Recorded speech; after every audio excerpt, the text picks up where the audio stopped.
বাংলাদেশ,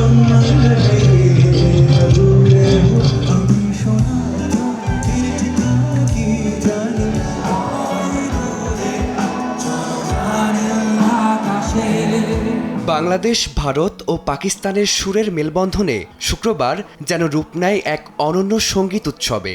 রাজধানীর মাদানী এভিনিউয়ের কোর্টসাইডে অনুষ্ঠিত ত্রিদেশীয় কনসার্ট ইন্ডি ফেস্ট চ্যাপ্টার 1-এ ভিড় জমান হাজারো সঙ্গীতপ্রেমী।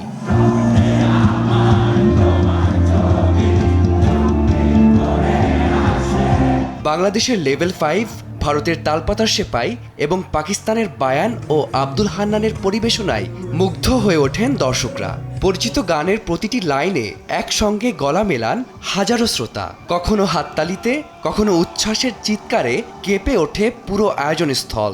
প্রিয় শিল্পীদের এক নজর দেখতে আর তাদের গানের সঙ্গে নিজেদের অনুভূতি মেলাতে দর্শকদের আগ্রহ ছিল চোখে পড়ার মতো।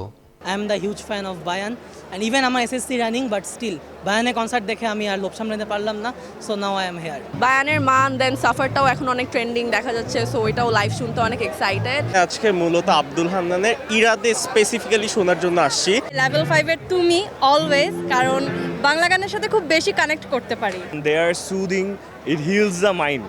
তো আই রিয়েলি ফিল যে আজকে আমার মাইন্ড হিল করতেই আসছি। আমি সবসময় শুনি বায়ানের গান, ভালো লাগে। মধুরাতে ডাকলে দিও সারা, চাঁদের আলোয় বাঁধ ভেঙেছে পারা। ওপার বাংলার ব্যান্ড তালপাতার সেপাই যেন নিয়ে এসেছিল নস্টালজিয়া আর নতুন আবেগের এক মিশেল। মশাদের চুমু থেকে শুরু করে জনপ্রিয় সব গানে দর্শকরা ডুবে যান স্মৃতি আর অনুভূতির ভিন্ন এক জগতে।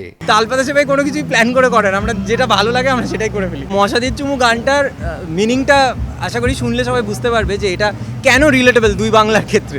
আয়োজকদের ভাষ্য, সঙ্গীতের কোনো সীমানা নেই।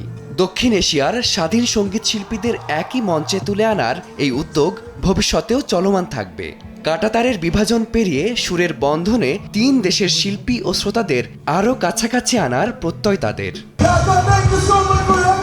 ফারদিন মাঝার, সময় সংবাদ, ঢাকা।